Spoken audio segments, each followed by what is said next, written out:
Hey, it's Editor Alex coming at you.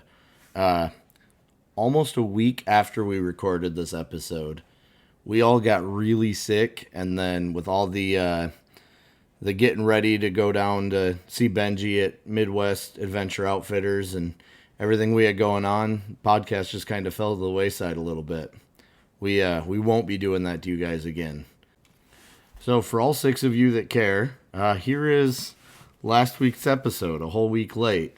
We'll be getting back to our regular schedule starting this week. Welcome to Botches Off-Road. Join us as we talk about everything from gear reviews to trail stories, tent camping to rock landing, and all things to do with the outdoors. It's just me and Mark today. Gavin's sick. He's got the old pneumonia. Yeah, hopefully he feels better. I hope he feels better. He's going to hear this too. Yeah. So we're going to Mayo. Yeah, Mayo. First time in Missouri. It'll be fun. Yeah, we're gonna on the way home, we're gonna swing by and check out the arch. Yep. It'll be good. For anyone who doesn't know, it's already, I mean, I guess you could show up and get tickets because I guess he's doing that. But our buddy Benji from Newfound Overland is opening a new shop. It's going to be an open house Saturday from noon to 3, I think he said, or noon to 5, something like that. Yeah, that sounds about right. And then we're going to have a little bit of calls it a trail ride, and then clarified that it's not really a trail ride, it's a gravel road from his shop to a campground. And then we're going to do like a little Friendsgiving, bring a dish. There'll be turkey, and then live music. I mean, it'll be a party. Yep. So we're going to drive the old 4Runner down there without any cruise control or any of those fancy braking assists or the stuff that people expect from a modern car. At night, by the way, at night. Oh, we're leaving at like 8 at night. We kind of, I think most of us have used up our vacation time this year. So we're kind of nipping at the bit just to get to do it this weekend without any issues of work. Yeah, I got 2 days left, so if we have to miss Monday, my boss would be very upset with me, but I could do it. I'm out of any time. I mean, I might have sick time, but I don't feel like playing that card right now. Yeah, I don't even know if you'd had sick time, man. You're always sick. Yeah. It's a time of year, sinuses. Yeah. Yeah, so that's what's going on this weekend. I did quite a bit of work getting ready for that. I'll kind of so for anyone who doesn't know, I've been building out a Packout system, a Milwaukee Packout. I'm bypassing the idea of doing drawers because what I'd like to do is have multiple different loadouts that all I have to do is grab a box, click it into the system, and go. Something that can cover a day trip, a 3-day trip, seasonal, whatever. Right now I've got a cooler on a Packout slider, a Packout cooler on a Packout slider, and I've got the kitchen that me and Mark made, which we'll get into that in a little bit. That's pretty cool. The kitchen will actually end up staying in Mark's truck long term because, 3rd gen 4Runner, there's no space. Yeah. And then I've got a Packout XL that stores all my tools. And all the mounts to go with it to hold them in the truck. They make a little noise, not as much as I thought they would, but we'll get through it. Yeah, that's good to hear. So yeah, I got quite a few Packouts going. I've moved my battery from under the hood to a Packout in the back, and then I put a new steering wheel on, fancy new carbon fiber with gold flex steering wheel. It eliminated my. I'm sorry, everybody. My dogs are obnoxious. It eliminated my cruise control, sadly, but my cruise control didn't work anyway, so who needs it? Yeah. It eliminated my clock spring, so my blinkers don't reset on their own anymore. That sucks. Yeah. And now I've got an airbag light on. But man, does it look sick. It does. I know it's not your style, but man, does it look sick. Hey, like I said, I think I've never seen real carbon fiber. I've always seen the imitation stuff. So it was always like, I don't like the looks of it. And of course, it's all the imitation stuff. So I was never a big fan of how it looked. But after seeing a real carbon fiber, it looks really good. Yeah, I also don't like imitation carbon fiber. It always looks cheesy, like a sticker every time. Yep. Mm-hmm. Yeah, I will say the steering wheel was kind of dumb. I didn't want to buy a new OEM steering wheel because they're like $300. Mine was really torn and was just falling apart on me. Yeah. So I was like, oh, well, if I get this carbon fiber wheel, I can save some money. Well, little did I know it was going to cost me about that much money to get the carbon fiber one to work in my truck. Yeah. It looks sick. It does look sick. It'll Give look you way that. better. It'll look way better when I get the racing seats in. Yeah, it would. Just slowly replace all that old Toyota interior that's crumbling around me with nice aftermarket stuff. Hey, at least you're fitting your Ricer aesthetics now. Yeah, you know, I gotta fit with that sticker bomb, man. I gotta do it.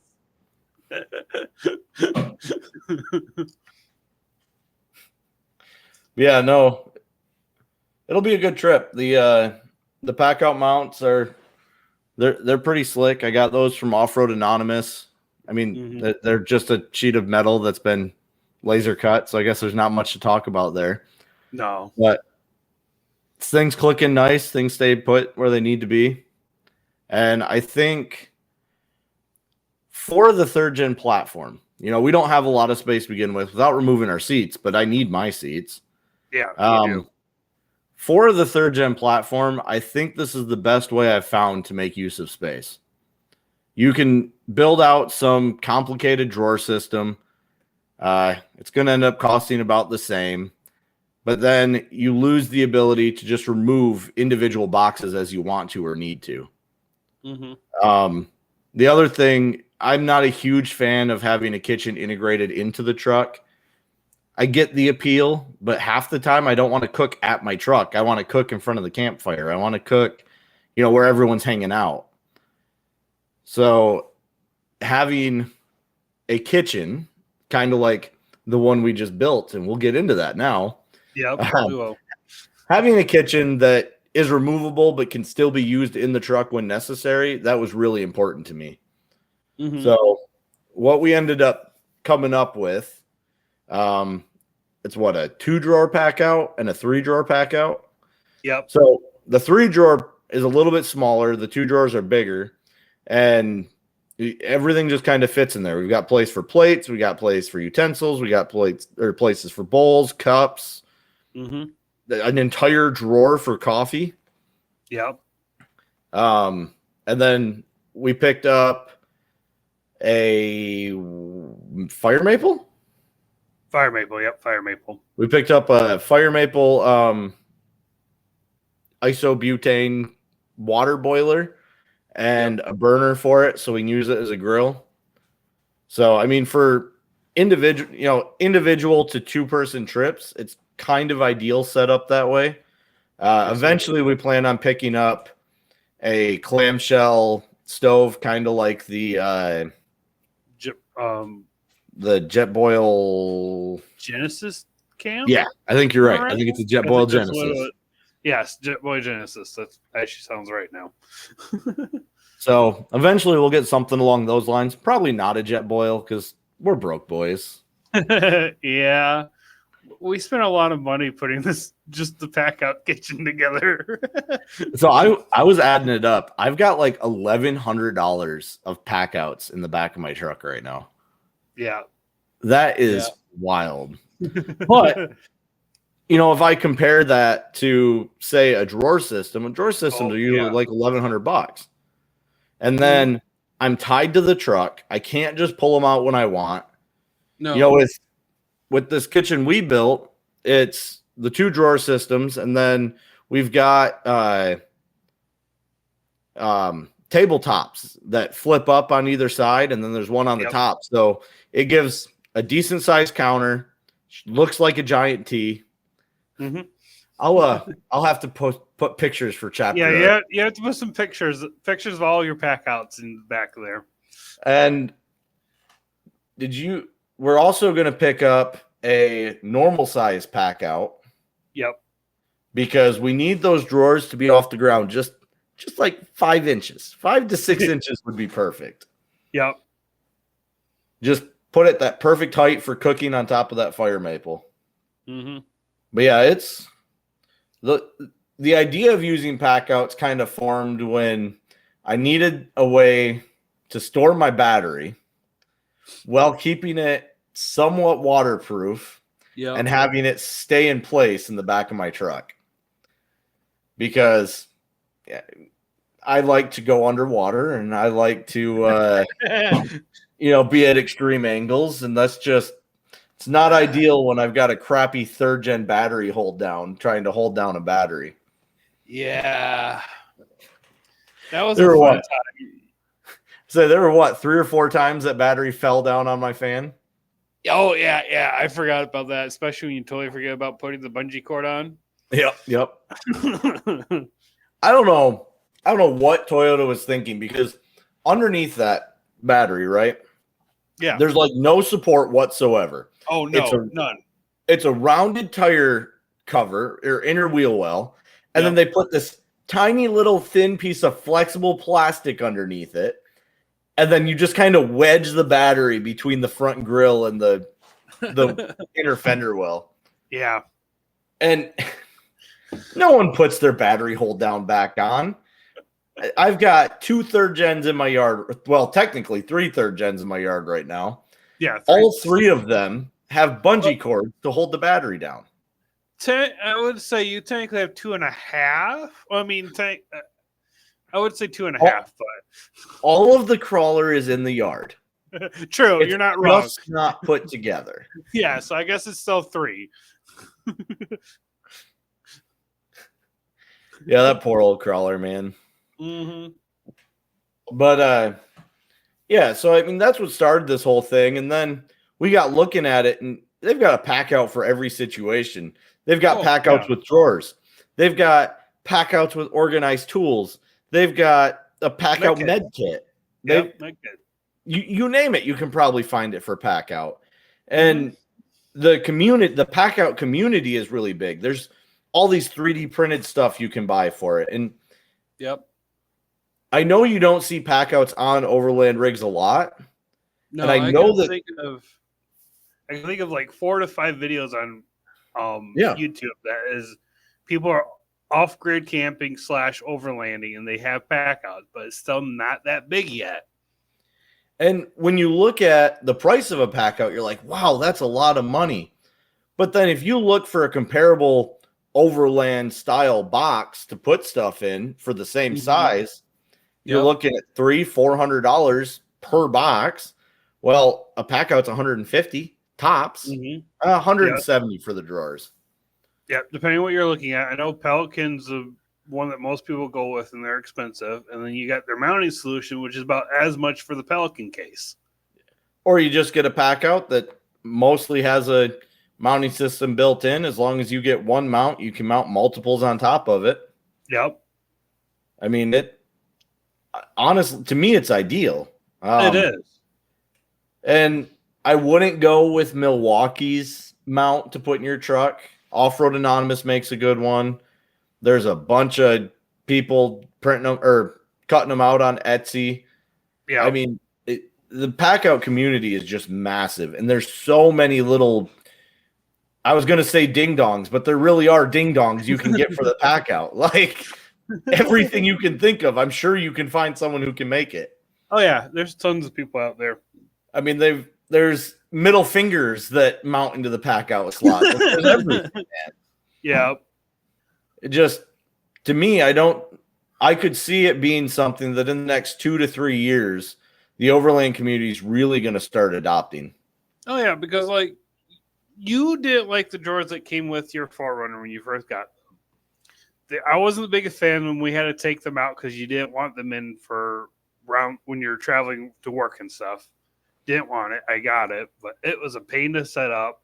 I mean, yeah, it was homemade, so it was a little more bulky than some of the nicer ones out there, but And even that then, one, they're still bulky. that one was well made. No, it was. You know, the only issue was that the sliding system that they had put on that was absolute fucking dog shit. Yeah. It would take almost my body weight. And I'm not a small guy. I'm 270 pounds. Like, I'm not little. And I was probably 300 pounds then. Mm-hmm. And it would take almost my body weight to open these drawers, especially if I had tools in them. Yeah. And I couldn't just tell my wife, yeah, go get what you need out of the truck, because she couldn't open the drawers. Mm-hmm. And then on top of that, they took up, 10 to 12 inches of space from the floor up. Yeah. So there was nowhere to set stuff on top because it was already eating up half my cargo space. Mm-hmm. The drawers are cool. If your truck is only going to be used for the purpose of overlanding, a drawer system makes sense. Yep. But if you're like me, I daily drive this thing. And I need to be able to store farm tools. I need to be able to store, fixing truck tools. I store all that stuff. And a drawer just doesn't work for me in that sense. No. I mean, our thing is that we're gonna make it where we can we can have this giant setup for each style of camping we want to do. Yep. We kind of done that previously with our giant military surplus containers. So, but those required your truck.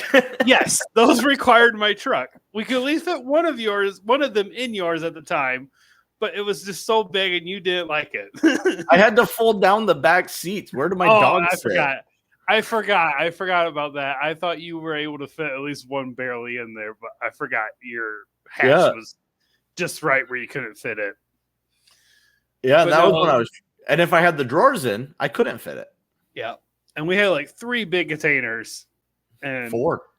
No, we did do 4. I forgot. Oh, 4 in total. But when we went camping, we had 3 in the back of the truck that first time. And they were we'd get to wherever we were going. We had to take them out at every campsite. Yep. It was a pain. It was convenient. It was really nice having all packed and watertight. But it was when we did that first trip from Keweenaw down into Wisconsin on the 7-hour plane crash trail or whatever. Those containers were fantastic. Oh, yeah, they were. They were perfect for that trip. We'd get to camp. We'd open up the one with our bedding and tents in it. Mm-hmm. We'd pop up our tents, throw our bedding in, close that container. Then we would use that container to cook on. We'd open up the kitchen one, set it right next to it, pull out the stove. Everything was right there, ready to go, easy to use. Yep. But the longer that we used it, we were repacking each container for every single trip because every trip was different. Maybe it was just me and Mark going. Maybe it was me, Mark, and his brother going. Maybe it was me, Mark, his brother, and my wife. Yep. So every trip required different stuff that had to be in the containers. So I would spend a week packing these containers, getting ready to go on a trip. Yes. With and no help from me. You were at work. How could I expect you to help? Oh, I know. It wasn't a bad solution. No. I just think that the Packouts are going to be a much better solution. A lot more expensive. We had $100 into those 4 containers. Yeah. Yeah. Those were inexpensive.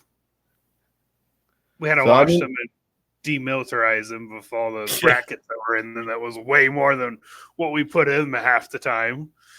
It was so funny. We'd get we got these boxes and they're so heavy. And then we'd take the brackets out of the middle and they're like a quarter of the weight. Yes. Oh. Yeah, I'm glad that we're moving away from that system and towards something a lot more modular. Yes. And, the ability to just like say the way it's set up right now, because we're getting ready to go to Mayo. We're only taking one truck. So we've got one box, an XL that's filled to the top with tools. It's got every tool, almost every tool we should need on this trip. Hey, it's Ed or Alex again. We definitely did end up having to buy tools for this trip. Should not have said that we had almost every tool we would need, because I definitely ended up having to buy some. We've got a cooler, because obviously we need a cooler. Yes. And then we've got the kitchen. Now, 9 times out of 10, the kitchen's going to be in Mark's truck, not mine. But because we're only taking one truck and it's a modular system, we take out the excess that we don't need and we throw the kitchen in. Yep. And we could never have done that with the big totes. No, we could never have done that with the big totes. Quite honestly, if we still had them and we didn't even think about the pack out system, we were going to try to figure out how in the world we were going to get our camping gear just for you and me without having a whole bunch of stuff strewn all over your truck just for this trip. Yeah, exactly. And, the one argument I've heard, Gavin, is that the packouts themselves take up space, and they do. But in my opinion, it's organized space. And there's something to be said about a space being organized over, clutter. Oh, yeah. I mean, we're going to maybe have a little bit of dead space, which is going to be some minor issue for someone out there. But at the same time, when you think of most systems, you're going to have a dead space somewhere that you just can't figure out what to use with. And I mean, again, 9 times out of 10, we go camping, we find a campsite, we set up camp, we take everything out of the truck, and then we go find hard shit to crawl. Yep, that's the other benefit of this, is that we don't have the added weight with us all the time. We can have it left at camp, as long as we're doing that type of style, where we have base camp. We can have it all just sit there at camp, and we go wheeling in the local area. But then if we do decide to do a true overland move every night trip, it can stay in the truck. It is added weight. Yep. So it can do either route works without having to build multiple systems. Yeah. Like I said, we've been through this. We think this is going to be a great system for you and me to work with. We'll love to introduce it more into the rest of our local group that we wheel with to see what they think. I know a couple of them have packouts, but I know a lot of times they, like I think Geo, right? Yeah, Geo. Yep. I know he mostly doing gardening, so I'm assuming the packouts he had was for gardening more than anything, because he works with his truck at work all the time. Right. But I'm sure he can probably do the same system like us. I just know that he has a lot of storage in his already. Yeah, his truck has a boatload of storage. Yes. And it's a truck, so there's that. Mm-hmm. No, man. I really think that the overland community, like I said, the next couple of years, we're going to see packouts really take off.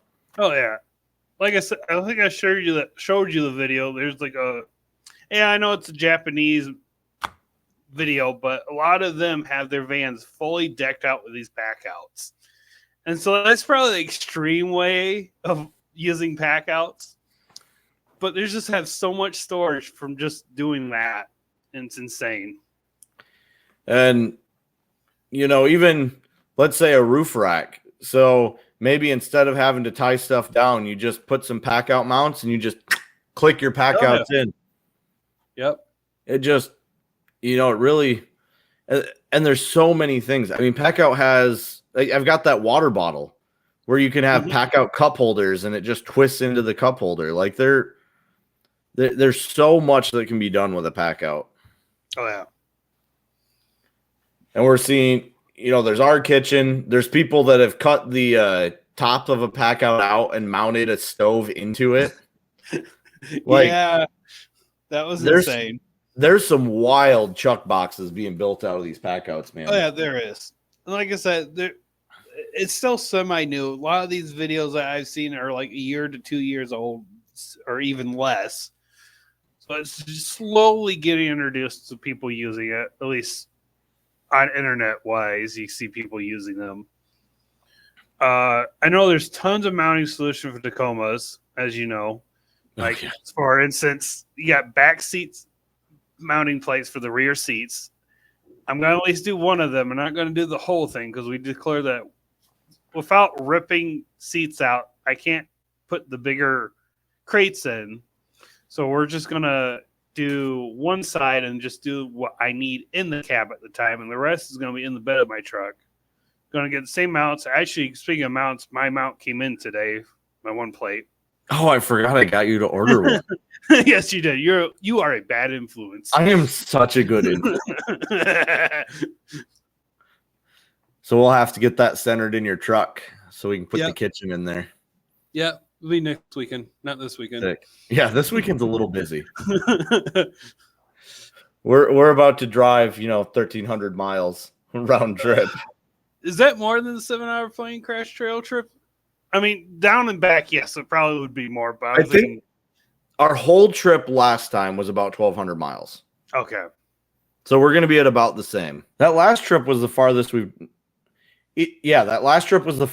ever driven the 4Runner. Yes. And we have done so much maintenance on it since then. Yes. A lot of maintenance, especially on the trip.